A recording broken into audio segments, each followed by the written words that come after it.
আয়াত নয় তো, ওই যে আমাদের দেশে ইমানে মুফাসসাল বিস্তারিত ইমানের যে কলেমাটা শিখায়, এটি কোনো দোয়া হাদিসেরও নয়, এটি আলেম ওলামাদের তৈরি করা মানুষের সুবিধার্থে। আর মন্ত্র পড়ার মতো পড়ায়, আসলে মন্ত্র পড়া তো যথেষ্ট নয়। এই যে 6টি জিনিসের প্রতি ইমান নিয়ে আসতে হবে, সেই 6টি জিনিসকে বুঝিয়ে ইমান নিয়ে আসাতে হবে মানুষকে, তার অর্থ বুঝিয়ে তাদেরকে জানাতে হবে যে এগুলি বিশ্বাস করতে হবে একজন মুসলমানকে। অনেকে ইমানে মুফাসসাল ইমানে মুজমাল আমাদের দেশে পড়েন, কিন্তু তার অর্থ বুঝেন না, বরং অধিকাংশই বুঝেন না। 100 জনের মধ্যে 99 জনই বুঝেন না যে আমানতু বিল্লাহি ওয়া মালাইকাতিহি ওয়া কুতুবিহি ওয়া রুসুলিহি ওয়াল মালাইকা ওয়াল কদরি খাইরিহি ওয়া শাররিহি মিনাল্লাহি তাআলা ওয়াল বাস বাদাল মউত ইত্যাদি ইত্যাদি। এই যে বানানো, এটা বানানো আলেমদের বানানো। যেমন কায়দা বাগদাদিতে আমাদের দেশে যারা নিয়ত করা লোক, তাদের কায়দা বাগদাদিতে নিয়ত বানানো নিয়ত রয়েছে, এরকম এটাও বানানো, কোনো হাদিসের দোয়া নয় এটি। আমাদের অনেক ভাইরাই মনে করেন যে হাদিসের দোয়া এগুলি।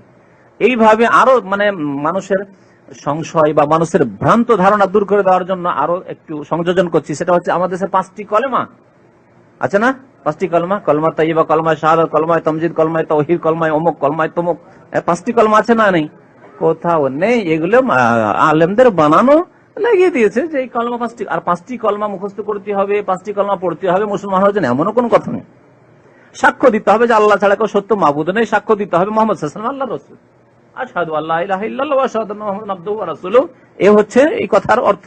সাক্ষ্য দান করছি যে আল্লাহ ছাড়া কেউ সত্য মাবুদ নেই, আরো সাক্ষ্য দান করছি যে মুহাম্মদ সাল্লাল্লাহু আলাইহি ওয়াসাল্লাম আল্লাহর বান্দা এবং রাসূল। ব্যাস। আচ্ছা, কলমা 5টা, আর কলমি শাক খেলে 6টা হয়ে যাবে নাকি? না, ভুলে যাবে তো 5টা কি? আচ্ছা, হ্যাঁ বলছি তো। আচ্ছা, কত লোকের 5টা কলমা মুখস্থ আছে বলেন তো দেখি, একটু হাত উঠাবেন। তা মুখস্থ করেছেন?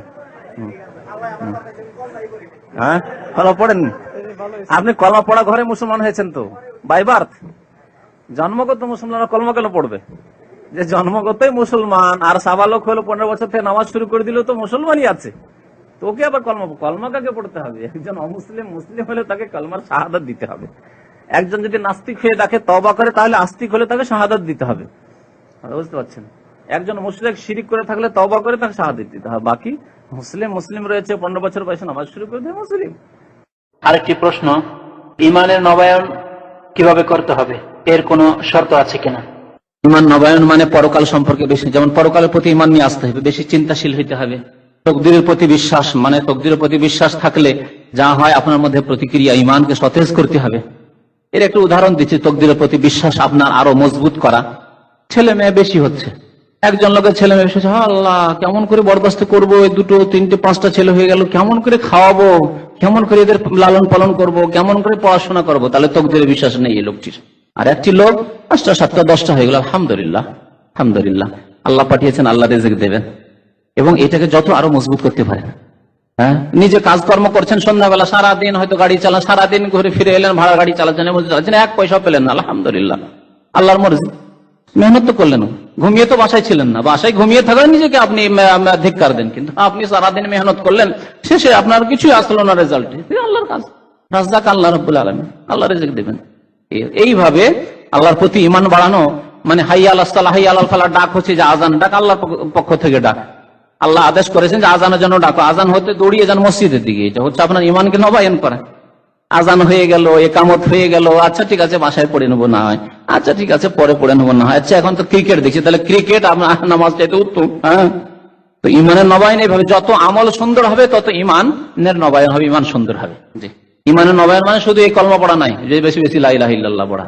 সৎ আমলের মাধ্যমে ঈমান মজবুত হয়, যত বেশি ভালো কাজ করবেন তত ঈমান মজবুত হবে। এই জন্য দেখা যাচ্ছে যে একজন আল্লাহর নেক বান্দার মতো সাধারণ মানুষের ঈমান নয়,